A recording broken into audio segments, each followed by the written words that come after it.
बाबा जी और हुजूर जी की प्यार भरी सात संगत। पहला सवाल। एक संगत ने गहरी पीड़ा के साथ सवाल किया, बाबा जी, मेरी माँ का निधन हो गया। वे बहुत बीमार थीं और आखिरी दिनों में मैं अपने काम के सिलसिले में उनके पास नहीं रह सका। जब मैं पहुंचा तब तक वे चली गई थीं। दिन रात यही सोचता हूँ, काश मैं वहां होता। ये दर्द बहुत है बाबा जी। बाबा जी ने अत्यंत करुणा से जवाब दिया, बेटा, तुम्हारा दर्द मैं समझता हूँ, पर एक गहरी बात कहूँ। तुम वहां होते तो शायद तुम्हारी माँ को शरीर छोड़ने में बहुत कठिनाई होती, क्योंकि तुम्हारा लगाव देखकर वे रुकने की कोशिश करती और रुक नहीं पाती, जिससे उन्हें और पीड़ा होती। मालिक ने अपनी सूझबूझ से तुम्हें उस समय दूर रखा ताकि तुम्हारी माँ को पीड़ा ना हो और तुम्हें भी उस पीड़ा को सहना न पड़े। अब तुम उनकी आत्मा की शांति के लिए दुआ करो, उनके नाम पर कोई अच्छा कार्य करो और उन्हें याद करके प्रेम दो, पर पछतावा नहीं। मालिक की रजा में राजी रहना ही सच्चा स्नेह है। दूसरा सवाल। एक युवक ने व्याकुलता से कहा, बाबा जी, मेरा मन कभी शांत नहीं होता। नौकरी बदलने का विचार, फिर शहर बदलने का विचार, फिर किसी से बात करने का एक विचार से दूसरे विचार में भागता रहता है। मुझे लगता है मैं कभी स्थिर नहीं हो पाऊंगा। बाबा जी ने धीरज से समझाया, बेटा, ये मन का स्वभाव है, चंचल। जैसे बंदर एक डाल से दूसरी डाल पर कूदता है, वैसे ही मन एक विचार से दूसरे पर मन को रोकने का तरीका यह नहीं कि उसे जबरदस्ती बांधो, बल्कि धीरे धीरे उसे एक जगह टिकाओ। जैसे किसी चिड़िया को दाना दिखाकर पिंजरे में लाते हैं, वैसे ही मन को नाम का दाना दो। जब भी भागे प्यार से कहो, अब नाम लेते हैं।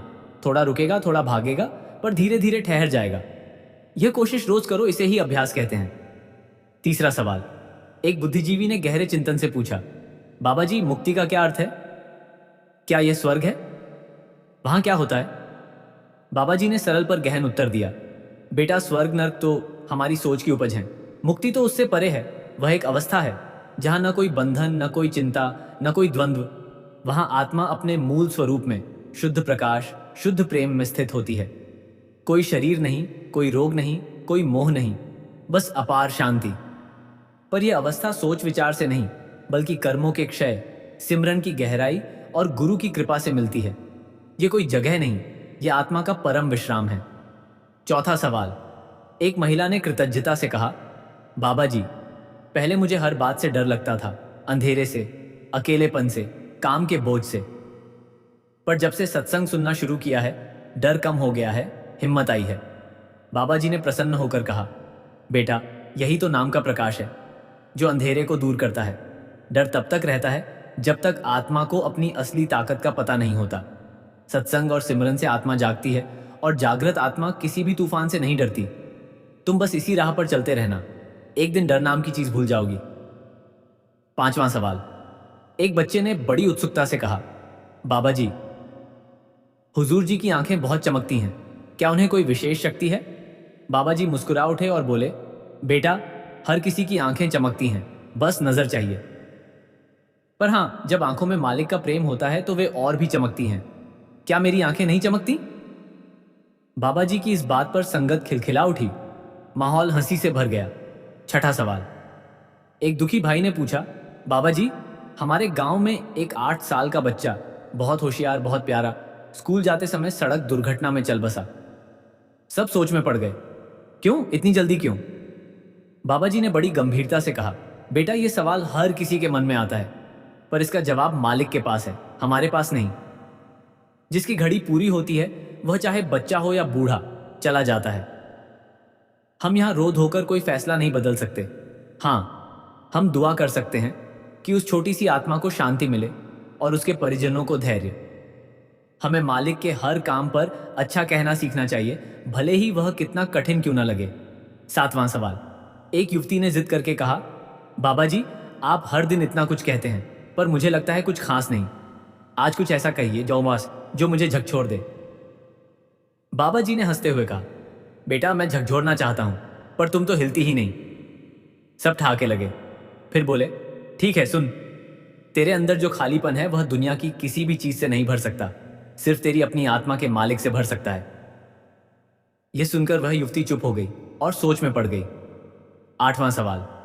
एक लड़की ने निराशा में कहा, बाबा जी, मैं कड़ी मेहनत करती हूं, पर नतीजा हमेशा औसत आता है।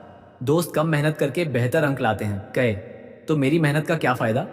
बाबा जी ने बड़े धैर्य से समझाया, बेटा तुम बीज बोती हो और उसे पानी देती हो, पर फूल कब खिलेगा, कैसा खिलेगा, यह मालिक की मर्जी है।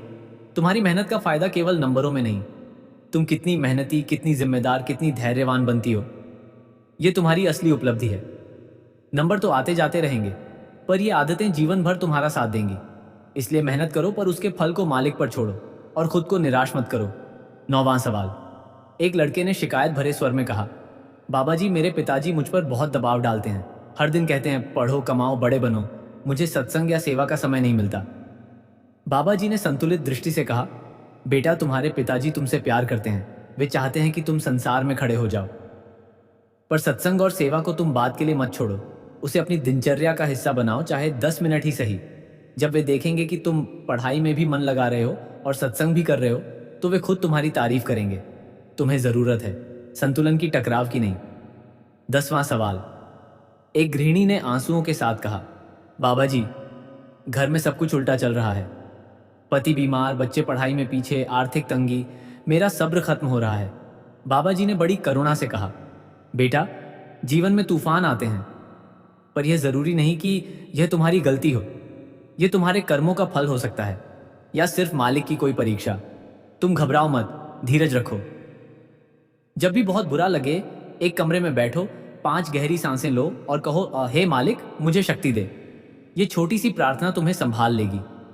याद रखो, सूरज हमेशा बादलों के पीछे छिपा है, पर है तो वहां और एक दिन निकलेगा ही। 11वां सवाल। एक युवक ने सोच समझकर पूछा, बाबा जी लोग बिना किसी डर के बेईमानी, धोखा, चोरी क्यों कर लेते हैं, जबकि उन्हें पता है कि बुरा होगा। बाबा जी ने सीधा उत्तर दिया, बेटा क्योंकि उस समय उन्हें लगता है मुझे कोई नहीं देख सकता, मुझे कोई पकड़ नहीं सकता।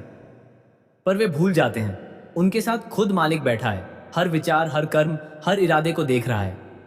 और जब समय आता है तो वही कर्म उन्हें पकड़ लेते हैं, चाहे इस जन्म में चाहे अगले में। कहाँ भी है, जैसा बोओगे वैसा काटोगे। ये कोई शाप नहीं, बस प्रकृति का नियम है। 12वां सवाल। एक छात्र ने मुस्कुराते हुए पूछा, बाबा जी परीक्षा के दिन मैं आपको इतना याद करता हूं, पर आप मुझे क्यों नहीं दिखते। बाबा जी खिलखिलाकर बोले, बेटा परीक्षा के दिन मैं तुम्हारे साथ होता हूं, पर तब तुम सवालों में इतने डूब जाते हो कि मुझे देख नहीं पाते।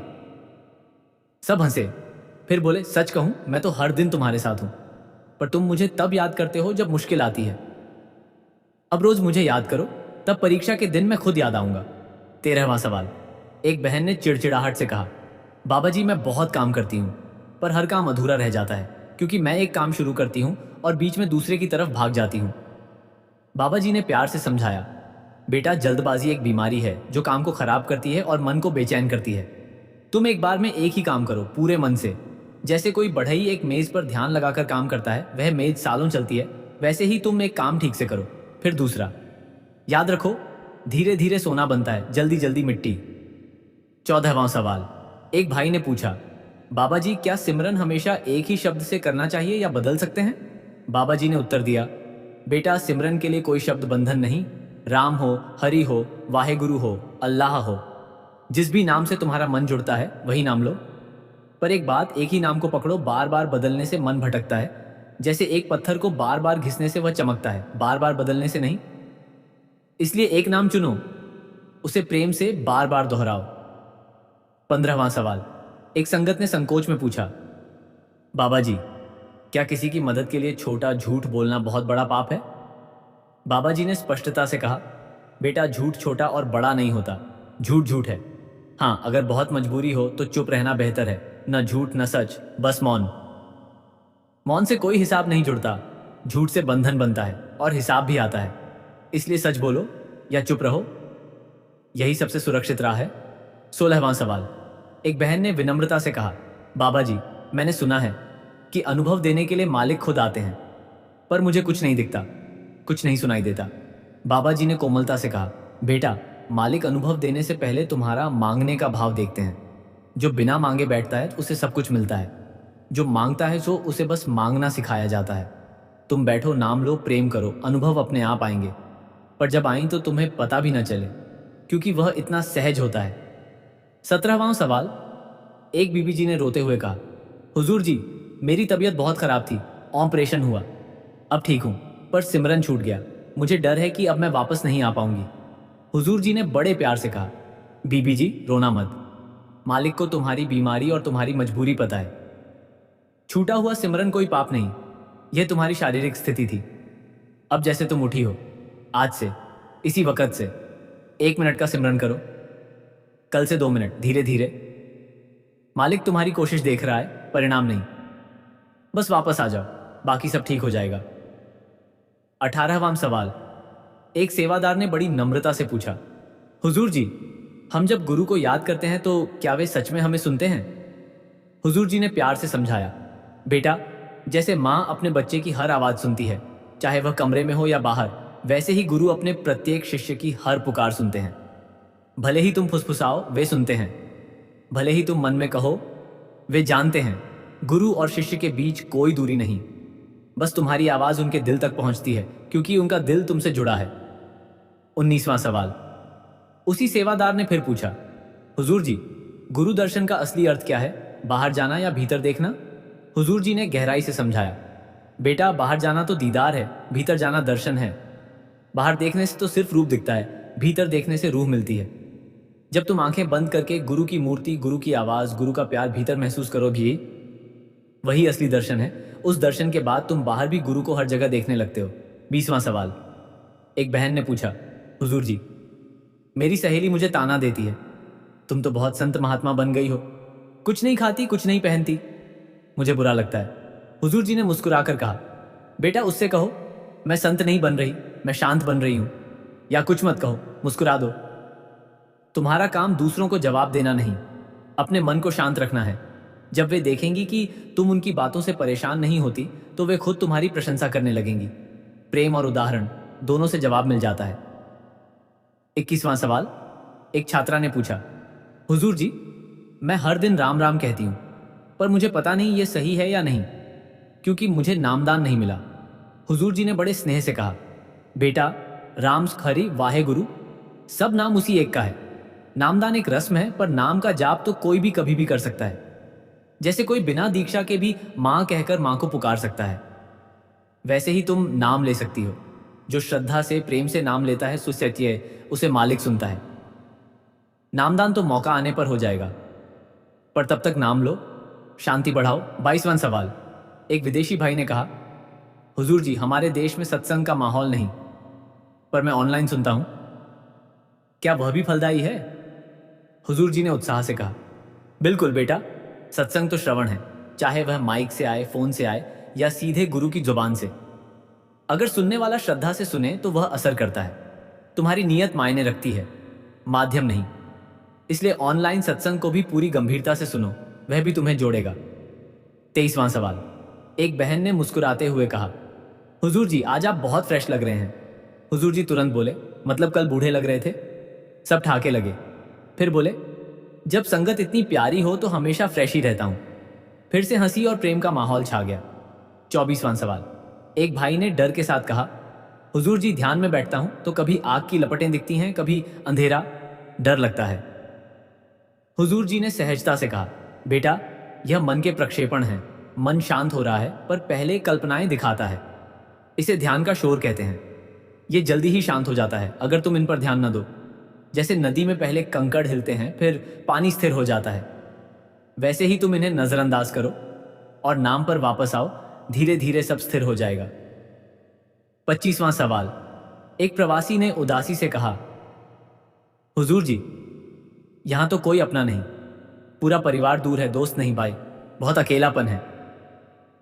हुजूर जी ने उसे गहराई से समझाया, बेटा, जब तुम अकेले हो तो समझो कि मालिक ने खास तुम्हारे साथ समय बिताने के लिए तुम्हें इस अवस्था में रखा है। बाहर की भीड़ तो तुम्हें भटकाती है, अकेलापन तुम्हें मालिक के पास लाता है। जब अकेलापन लगे तो बैठो, आंखें बंद करो और कहो दे, हे मालिक, मैं तुम्हारे साथ हूं। और देखो, वह अकेलापन एक सुंदर मिलन में बदल जाता है। 26वां सवाल। एक बहन ने डरते डरते कहा, हुजूर जी, मैं सिमरन करती हूं, पर अचानक बहुत अशुभ, बहुत भयावह विचार आते हैं। मुझे लगता है कहीं मैं पागल तो नहीं। हुजूर जी ने अत्यंत ममता से कहा, नहीं बेटा, बिल्कुल नहीं। यह सब मन का सफाई का समय है। जब तुम सिमरन करती हो तो मन गहराई में जाता है और वहां पड़ा हुआ कचरा ऊपर आता है। इसे देखो, घबराओ मत, ये तुम नहीं हो। ये सिर्फ मन की पुरानी छाप है। तुम बस अपने नाम पर लौट आओ, वाहे गुरु कहो और देखो, विचार धीरे धीरे कम हो जाएंगे। 27वां सवाल। एक बुजुर्ग ने निराशा में कहा, बाबा जी मैंने 25 साल सिमरन किया, मुझे कोई चमत्कार नहीं मिला, कोई फल नहीं दिखा। बाबा जी ने हाथ पकड़कर कहा, बेटा 25 साल बहुत बड़ा समय है, पर तुम उसे फल के लिए किए हो, प्रेम के लिए नहीं। जो प्रेम के लिए करता है ना, उसका सिमरन ही फल बन जाता है। अब आज से नियम बनाओ, मुझे कुछ नहीं चाहिए, बस तेरा साथ चाहिए, तेरी याद चाहिए। ऐसे करो तो देखना, एक नई शांति आएगी जो किसी चमत्कार से बढ़कर है। 28वां सवाल। एक भक्त ने पूछा, बाबा जी मेरी बहन बहुत बुरी संगत में है, नशा, गलत मित्र, गलत रास्ता, मैं उसके लिए क्या कर सकता हूं? बाबा जी ने कहा, बेटा उसे मत छोड़ो, उससे प्रेम करो, उसे मत सिखाओ, बस उसके सामने अच्छा उदाहरण बनो। और सबसे जरूरी, रोज उसके लिए दुआ करो, हे मालिक उसे सही राह दिखा। दुआ की ताकत बहुत बड़ी है, वह उसके दिल को धीरे धीरे छूती है। धैर्य रखो, बदलाव में समय लगता है। 29वां सवाल। एक भाई ने गुस्से से कहा, बाबा जी मेरे पड़ोसी ने मुझे गलत काम में फंसाने की कोशिश की, मैं उसे माफ नहीं कर सकता। बाबा जी ने धीरज से समझाया, बेटा गुस्सा करना आसान है, माफ करना मुश्किल। पर याद रखो, जब तक तुम माफ नहीं करोगे, वो गुस्सा तुम्हारे भीतर जहर की तरह काम करेगा, उसे नहीं, तुम्हें नुकसान देगा। माफ करना उसके लिए नहीं, अपनी आजादी के लिए है। तुम कहो, मैं माफ करता हूं, मुझे शांति चाहिए। यह कहते ही तुम्हारा बोझ उतर जाएगा। 30वां सवाल। एक युवक ने दार्शनिक भाव से पूछा, बाबा जी गुरु की भक्ति और संसार, क्या ये दो नदियां हैं जो मिल नहीं सकती? बाबा जी ने कहा, बेटा ये दो नदियां नहीं, ये एक ही नदी के दो किनारे हैं। भक्ति किनारा है, संसार दूसरा किनारा, और बीच में बहती है जीवन की धारा। गुरु तुम्हें यह सिखाते हैं, दोनों किनारों को संभालो, नाव को ना डूबने दो। भक्ति में संसार को मत भूलो, संसार में भक्ति को मत भूलो, यही संतुलन है। 31वां सवाल। एक बच्ची ने मासूमियत से पूछा, बाबा जी मालिक को हम क्या खिला सकते हैं? बाबा जी मुस्कुराए, बोले, बेटा मालिक को खाना नहीं, प्यार खिला सकते हैं। तुम उसे अपना सच्चा मन, अपनी सच्ची सोच, अपनी सच्ची भावना अर्पित कर सकती हो, यही उसका भोजन है। और जब तुम किसी भूखे को खाना खिलाती हो तो वह भी मालिक को खिलाना है, क्योंकि वह हर भूखे में बसता है। 32वां सवाल। एक भाई ने पूछा, बाबा जी क्या हम मोबाइल पर भजन सुन सकते हैं, और क्या उससे ध्यान लग सकता है? बाबा जी ने सहजता से कहा, बेटा मोबाइल एक उपकरण है, उसमें भजन है या बकवास, यह तुम पर निर्भर है। अगर तुम भजन सुनते हो मन लगाकर, समझकर, तो वह तुम्हें जोड़ सकता है। लेकिन सच्चा ध्यान तो बिना किसी उपकरण के, अपनी सांस और नाम के साथ होता है। मोबाइल सहारा है, नाव नहीं। 33वां सवाल। एक महिला ने थकान से कहा, बाबा जी मैं इतनी थक जाती हूं कि भजन नहीं कर पाती, क्या करूं? बाबा जी ने सलाह दी, बेटा भजन को काम मत समझो, बाकी उसे आराम समझो। जब तुम थकी हो तो बस लेट जाओ, आंखें बंद करो और मन में वाहे गुरु कहो, एक श्वास में एक नाम। 3 मिनट भी कर लिया तो बहुत है। थकान में भी यह सिमरन तुम्हें नई ऊर्जा देगा, क्योंकि यह शरीर को नहीं, आत्मा को आराम देता है। 34वां सवाल। एक युवक ने संशय में पूछा, बाबा जी अगर कोई कहे तुम्हारा भगवान कहाँ है, तो क्या कहूं? बाबा जी ने शांत स्वर में कहा, बेटा उसे कहो, वह मेरी सांसों में है, मेरी धड़कनों में है, और तुम्हारे सवाल में भी है। और मुस्कुरा दो, बहस से कोई फायदा नहीं। तुम्हारी शांति और प्रेम ही तुम्हारा सबसे बड़ा जवाब है। जिसने अनुभव किया है उसे कोई हिला नहीं सकता। 35वां सवाल। एक भाई ने खिलखिलाते हुए पूछा, बाबा जी जब कोई हमें गाली दे तो क्या हमें गाली वापस देनी चाहिए? बाबा जी खिलखिलाए और बोले, बेटा गाली का जवाब गाली से देना दो अंधों की लड़ाई है। जो समझदार है वह मुस्कुराकर चुप हो जाता है। याद रखो, गाली देने वाला जहर उगलता है, तुम उसे अपने ऊपर मत लो। मौन ही सबसे बड़ी प्रतिक्रिया है जो सामने वाले को भी सोचने पर मजबूर कर देती है। 36वां सवाल। एक बुजुर्ग ने पूछा, बाबा जी भजन कब करें, सुबह या शाम? बाबा जी ने जवाब दिया, बेटा भजन को समय नहीं, मन चाहिए। पर सुबह का समय सबसे अच्छा है, जब मन ताजा हो, बाहर शांति हो। पर अगर सुबह ना हो तो शाम करो, दोपहर करो, जब भी करो करो। भजन में कोई घड़ी नहीं, वह तो आत्मा की धड़कन है जो 24 घंटे चल सकती है। 37वां सवाल। एक महिला ने आत्मग्लानि से कहा, बाबा जी मुझसे बहुत बड़ी गलतियां हुई हैं, मैं खुद को माफ नहीं कर पाती। बाबा जी ने बड़े प्रेम से कहा, बेटा अगर मालिक तुम्हें माफ करने को तैयार है तो तुम खुद को क्यों सजा दे रही हो? गलतियां सीखने के लिए हैं, सूली पर चढ़ने के लिए नहीं। आज से सोचो, मैंने सीखा, अब आगे नहीं दोहराऊंगी। और खुद को गले लगाओ, मालिक पहले ही माफ कर चुका है, अब तुम भी करो। 38वां सवाल। एक जिज्ञासु ने पूछा, बाबा जी आत्मा कहाँ से आती है और कहाँ जाती है? बाबा जी ने रहस्यमय ढंग से कहा, बेटा जैसे नदी समुद्र से निकलती है और समुद्र में लौट जाती है, वैसे ही आत्मा मालिक से निकलती है और मालिक में लौट जाती है। बीच का सफर यह जीवन है, कर्मों का, सीखों का, प्रेम का। आत्मा कभी खत्म नहीं होती, वह बस घर वापस जाती है जब उसका सफर पूरा होता है। 39वां सवाल। एक भक्त ने पूछा, बाबा जी भजन के दौरान आंसू क्यों आते हैं? कभी दुख से, कभी बिना वजह। बाबा जी ने कोमलता से कहा, बेटा वे आंसू आत्मा की भाषा हैं। कभी वह मालिक की याद में रोती है, कभी अपनी अकेलेपन में, कभी बिना वजह, बस भावना भर आती है। उन्हें मत रोको, उन्हें रोको मत, बस उन्हें बहने दो और वाहे गुरु कहते रहो। वह आंसू प्रार्थना बन जाते हैं, मालिक उन्हें सुनता है। 40वां सवाल। एक बच्चा बोला, बाबा जी मालिक को कैसे खुश करें? बाबा जी मुस्कुराए, बोले, बेटा मालिक को खुश करने के लिए बड़े बड़े कर्म नहीं, बस एक सच्चा मन चाहिए।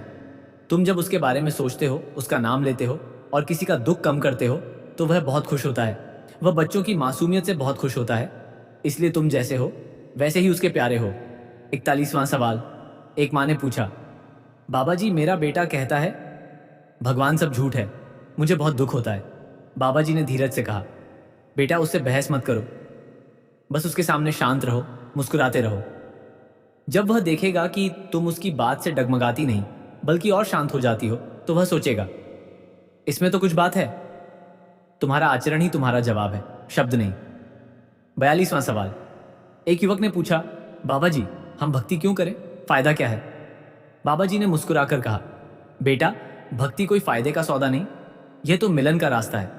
पर फिर भी पूछो तो, भक्ति तुम्हें शांति देती है, अकेलेपन में साथ देती है, दुख में धैर्य देती है और अंत में एक ऐसा घर दिखाती है जो कभी टूटता नहीं।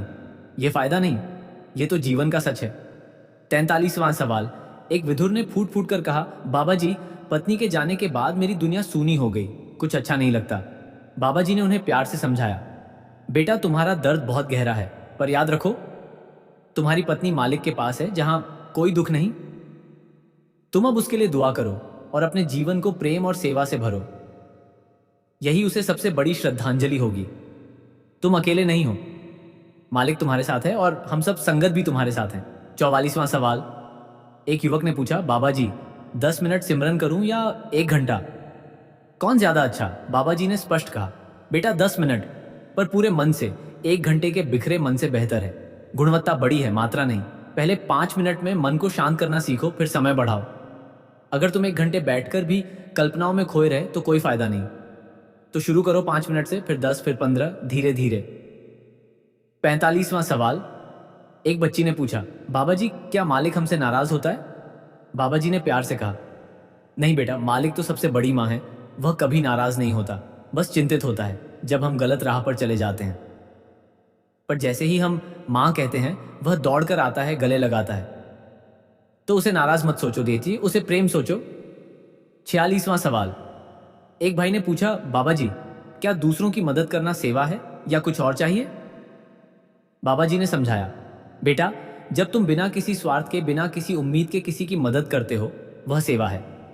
चाहे वह किसी को रास्ता बताना हो, किसी बुजुर्ग को पार करना हो, किसी के लिए पानी लाना हो, अगर नीयत पवित्र है तो वह सेवा है। सेवा बड़ी चीजों में नहीं, छोटी छोटी बातों में है। 47वां सवाल। एक महिला ने निराशा में कहा, बाबा जी मैं हर रोज प्रार्थना करती हूँ पर मेरी मुश्किलें नहीं हटती, क्या मेरी प्रार्थना कमजोर है? बाबा जी ने धैर्य से समझाया, बेटा प्रार्थना कमजोर नहीं, पर कभी कभी मालिक नहीं इसलिए कहता है क्योंकि उसे पता है वह चीज तुम्हारे लिए अच्छी नहीं है, या फिर वह कहता है रुको सही समय आने दो। इसलिए अपनी प्रार्थना करो पर उसके जवाब को शांति से स्वीकार करो, क्योंकि वह हमेशा तुम्हारे भले के लिए ही होता है। 48वां सवाल। एक युवक ने पश्चाताप से कहा, बाबा जी मैंने बहुत बुरे कर्म किए, क्या मुझे क्षमा मिल सकती है? बाबा जी ने दृढ़ता से कहा, बेटा जो पछताता है उसे क्षमा मिल ही जाती है, बस एक शर्त है, आगे से वह कर्म मत करो। जैसे कोई गड्ढे में गिरता है, उठता है और आगे चलता है, गड्ढे को गाली देने से क्या फायदा? तुम उठो, संभलो और नाम लो। मालिक तुम्हें गले लगा लेगा, वह उसे तुम्हारा अतीत नहीं, तुम्हारा वर्तमान इरादा देखना है। 49वां सवाल। एक बुजुर्ग ने पूछा, बाबा जी मेरी उम्र हो गई, पर मेरे पास कुछ नहीं, पैसा, घर, सब कुछ नहीं। क्या मैं मालिक को कुछ दे सकता हूं? बाबा जी ने बड़े प्रेम से कहा, बेटा तुम्हारे पास सबसे बड़ी चीज है, तुम्हारा अनुभव, तुम्हारी सादगी, तुम्हारा समय। तुम वह सब दे सकते हो। मालिक को अपना एक शुद्ध विचार, एक सच्चा नाम और अपनी एक मुस्कान, यही सबसे बड़ा अर्पण है। मालिक को पैसे की जरूरत नहीं, उसे तुम्हारे दिल की जरूरत है। 50वां सवाल। एक युवक ने व्यावहारिक प्रश्न किया, बाबा जी मेरे बॉस बहुत ज्यादा काम का बोझ डालते हैं, मैं तनाव में हूं, क्या करूं? बाबा जी ने सहजता से कहा, बेटा जब बोझ बहुत लगे तो एक गहरी सांस लो और मन में कहो, मैं अपना सर्वश्रेष्ठ दूंगा, बाकी मालिक को। अपना काम ईमानदारी से करो, पर उसके परिणाम से मत डरो। अगर बॉस बोझ बढ़ाए तो उसे अपनी सीमा बता दो, विनम्रता से पर स्पष्टता से। जो ईमानदार है उसे मालिक हर मुश्किल से निकालता है। 51वां सवाल। एक महिला ने गहरे दर्द से पूछा, बाबा जी जिसने मेरा बहुत बड़ा नुकसान किया, क्या मैं उसे माफ करूं? बाबा जी ने कोमलता से कहा, बेटा माफ करना तुम्हारी शांति की चाबी है। जब तक तुम माफ नहीं करोगी तुम उस घटना में बंधी रहोगी। माफ कर दो, उसे नहीं, अपने मन को मुक्त करो। मालिक से कहो, समोमा मुझे माफ करने की शक्ति दे, और फिर उसे दिल से माफ कर दो। तुम देखोगी तुम्हारा बोझ तुरंत हल्का हो जाएगा। 52वां सवाल। एक स्कूली बच्चे ने पूछा, बाबा जी मैं भजन करता हूं, पर मेरा मन टीवी और खेल में जाता है, क्या करूं? बाबा जी मुस्कुराए, बोले, बेटा भजन से पहले 5 मिनट खेल लो ताकि मन थोड़ा शांत हो, फिर भजन करो। पर सोचो, अब मैं मालिक के साथ खेलूंगा, और नाम को एक खेल की तरह लो। देखो कितनी बार नाम कह सकते हो बिना विचार के। इस तरह तुम भजन को मजा बना सकते हो, तो मन भागेगा नहीं। 53वां सवाल। एक भाई ने कहा, बाबा जी मुझे दूसरों से जलन होती है, जब कोई आगे बढ़ता है तो दुख होता है। बाबा जी ने बड़े धीरज से कहा, बेटा जलन एक आग है, वह तुम्हें जलाती है, दूसरे को नहीं। जब जलन हो तो रुको और कहो जाए, वाहे गुरु ने उसे यह दिया और मुझे अपनी मर्जी से देगा। उस व्यक्ति की सफलता पर खुश होने की कोशिश करो, भले ही नकली हो। धीरे धीरे असली प्रसन्नता आएगी और जलन मरेगी। 54वां सवाल। एक बूढ़ी माँ ने पूछा, बाबा जी मेरे बच्चे सब सुखी हैं, पर उन्हें मेरी याद नहीं, मैं क्या करूं? बाबा जी ने प्यार से कहा, बेटा जब बच्चे बड़े हो जाते हैं पुरए, तो वे अपनी दुनिया में खो जाते हैं, पर तुम्हारी दुआ उन तक पहुंचती है। तुम रोज उनके लिए दुआ करो, हे मालिक मेरे बच्चे सुखी, स्वस्थ और सच्चे रहें। यही तुम्हारा सबसे बड़ा प्यार है। उनसे फोन पर प्यार से बात करो, पर मां न बनो, दोस्त बनो, वे अपने आप पास आएंगे। 55वां सवाल। एक नवयुवक ने पूछा, बाबा जी क्या रोज सिमरन से हम पूर्ण हो सकते हैं? बाबा जी ने कहा, बेटा पूर्णता कोई मंजिल नहीं, यह एक सफर है। रोज सिमरन तुम्हें थोड़ा और मजबूत, थोड़ा और शांत, थोड़ा और प्रेममय बनाता है। कभी तुम पूर्ण महसूस करोगे, कभी अधूरे, पर चलते रहो, यह चलना ही पूर्णता है। मंजिल पर पहुंचना तो मालिक के हाथ है। 56वां सवाल। एक बहन ने पूछा, बाबा जी मुझे पढ़ाई और सिमरन में समय नहीं बांटता, दोनों अधूरे रह जाते हैं। बाबा जी ने सुझाव दिया, बेटा पढ़ाई का आरंभ सिमरन से करो, 2 मिनट वाहे गुरु, फिर पढ़ाई, फिर बीच में 2 मिनट विश्राम और सिमरन, इससे दोनों होंगे। और पढ़ते समय मन में यह भाव रखो, मालिक तू मुझे ज्ञान दे रहा है। यह सोचकर पढ़ना भी एक प्रार्थना है, तो दोनों साथ हो जाते हैं। 57वां सवाल। एक गृहस्थ ने पूछा, बाबा जी क्या हम घर परिवार में रहते हुए मुक्त हो सकते हैं? बाबा जी ने स्पष्ट कहा, बिल्कुल। संसार में रहकर, संसार के बीच रहकर, पर उसमें न फंसकर, यही सबसे बड़ी साधना है। जैसे कमल कीचड़ में रहकर भी साफ रहता है, वैसे ही तुम परिवार में रहो, प्रेम करो, जिम्मेदारी निभाओ, पर मन को मालिक से जोड़े रखो, यही गृहस्थ की मुक्ति है। 58वां सवाल। एक महिला ने डरते डरते पूछा, बाबा जी मेरे पति मुझे सत्संग जाने से रोकते हैं, क्या मैं चुपचाप रहूं? बाबा जी ने सलाह दी, बेटा पति से टकराव मत करो, पर उनके सोने के बाद या सुबह जल्दी उठकर थोड़ा समय निकालो। अगर वे बिल्कुल मना करें तो मन में ही सत्संग सुनो, ऑनलाइन सुनो, और अपने व्यवहार में शांति, मिठास, धीरज लाओ। जब वे यह बदलाव देखेंगे तो वे खुद पूछेंगे, क्या करती हो? और फिर उन्हें कोई रोक नहीं पाएगा। 59वां सवाल। एक बच्चे ने पूछा, बाबा जी मालिक हंसता है? बाबा जी खिलखिलाकर बोले, बेटा मालिक तो हंसता ही है, जब वह अपने बच्चों की मासूमियत देखता है, जैसे तुम्हें देखकर मुझे हंसी आती है। पर उसकी हंसी शोर नहीं, वह तो आनंद की लहर है जो सारे ब्रह्मांड को भर देती है। 60वां सवाल। एक भाई ने पूछा, बाबा जी क्या घर में कोई कोना बनाकर सिमरन कर सकते हैं? बाबा जी ने हाँ कहा। बिल्कुल, अपने घर के किसी एक कोने को शांत साफ रखो, वहीं बैठो, एक दिया जलाओ और नाम लो। ये कोई मंदिर गुरुद्वारा नहीं, पर यह तुम्हारा निजी पवित्र स्थान है। सीधा है, यहाँ कोई बाहरी शोर नहीं, यहीं पर मालिक सबसे निकट आता है। 61वां सवाल। एक बुजुर्ग ने पूछा, बाबा जी अंत समय कैसे गुजारें? बाबा जी ने धीरज से कहा, बेटा अंत समय डर का नहीं, सिमरन का होता है। जो रोज नाम लेता है तो उसे अंत में डर नहीं बल्कि प्रकाश और शांति दिखती है। तुम रोज नाम लो ताकि अंत में नाम खुद तुम्हें ले ले। वह समय सबसे सुंदर होना चाहिए, शांत, मुस्कुराता हुआ और मालिक के नाम में डूबा हुआ। 62वां सवाल। एक युवती ने पूछा, बाबा जी क्या मेरे दादा जो मर चुके हैं उन तक मेरी दुआ पहुंचती है? बाबा जी ने निश्चय से कहा, हाँ बेटा, आत्मा के लिए दूरी नहीं होती। तुम्हारी सच्ची भावना, तुम्हारी दुआ, वह उन तक पहुंचती है। हर दिन शाम को एक पल निकालो और मन ही मन उन्हें याद करो, उनके लिए प्रकाश और शांति की दुआ करो। इससे उनकी आत्मा को शांति मिलती है और तुम्हें भी सुकून।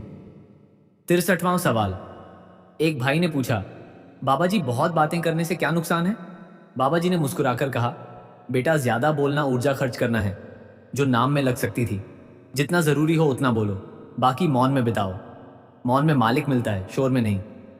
जब तुम कम बोलते हो सहाय, तो तुम्हारी हर बात का वजन बढ़ जाता है और तुम्हारे भीतर की आवाज साफ हो जाती है। 64वां सवाल।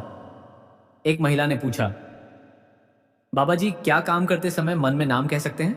बाबा जी ने उत्साह से कहा, बिल्कुल, यही तो सबसे उत्तम तरीका है। खाना बनाते समय, सफाई करते समय, ड्राइविंग करते समय मन में राम वाहेगुरु कहते रहो। काम भी होगा और सिमरन भी। यही नाम का निरंतर अभ्यास है जो किसी भी मठ मंदिर से बड़ा है। 65वां सवाल। एक नवयुवक ने पूछा, बाबा जी क्या मालिक सुनता है जब हम चुपचाप रोते हैं? बाबा जी ने बड़े प्रेम से कहा, बेटा मालिक को शब्दों की जरूरत नहीं, वह तो दिल की धड़कन सुनता है। जब तुम चुपचाप रोते हो तो वे आंसू उस तक पहुंचते हैं, शब्दों से भी तेज। वह हर आंसू को प्यार से पोंछता है। तुम बस रो लो, पर रोते रोते वाहे गुरु कहो और वह तुम्हारे पास आ जाएगा। 66वां सवाल। एक भाई ने पूछा, बाबा जी क्या सत्संग में मूक बधिर भी भाग ले सकते हैं? बाबा जी ने कहा, बिल्कुल, सत्संग देखने से भी होता है, आंखें बंद करके दिल से सुनना, यह सत्संग है। भावना समझ आती है, शब्दों से नहीं, दिल से। मूक बधिर भी अपने तरीके से मालिक को पुकार सकते हैं और मालिक उनकी चुप्पी सुनता है। 67वां सवाल। एक महिला ने पूछा, बाबा जी मैं बहुत सोचती हूँ, क्या सोचना भी ध्यान है? बाबा जी ने समझाया, बेटा सोचना एक गतिविधि है, ध्यान उसके पार है। ध्यान में तुम सोचते नहीं, तुम देखते हो विचारों को, उनके आने जाने को। अगर सोचने में कोई सुंदर, शांत, प्रेमपूर्ण भाव हो तो वह अच्छा है, पर असली ध्यान तो विचारों के खत्म होने पर शुरू होता है। तो सोच को बीच में रोको और नाम में डूबो।